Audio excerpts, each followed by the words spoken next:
Jurulatih JDT Xisco Munoz menyuarakan keyakinan penuh pasukannya mampu meraih 3 mata berdepan KL City dalam aksi Liga Super Sabtu ini.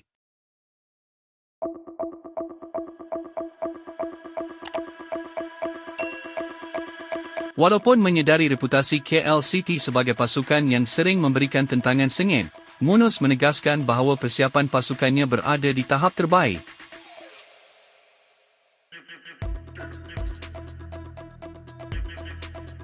Beliau mahu barisan pemainnya mengekalkan momentum kemenangan dan tidak memandang rendah keupayaan lawan yang dikenali dengan disiplin pertahanan yang kuat.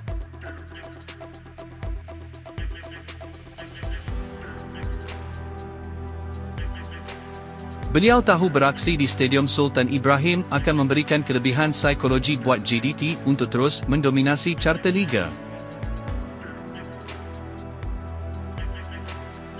Kami tahu kualiti yang ada pada KL City, tetapi falsafah kami tetap sama. Kami akan bermain dengan intensiti tinggi dan mengawal perlawanan sejak minit pertama.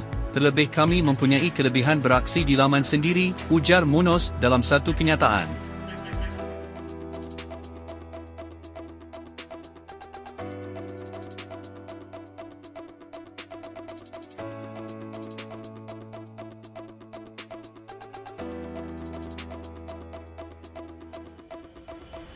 KL City pastinya akan cuba menggunakan strategi serangan balas pantas untuk mengejutkan tuan rumah, namun dengan barisan bintang antarabangsa yang dimiliki JDT, peminat menjangkakan satu lagi persembahan bertenaga daripada juara bertahan itu.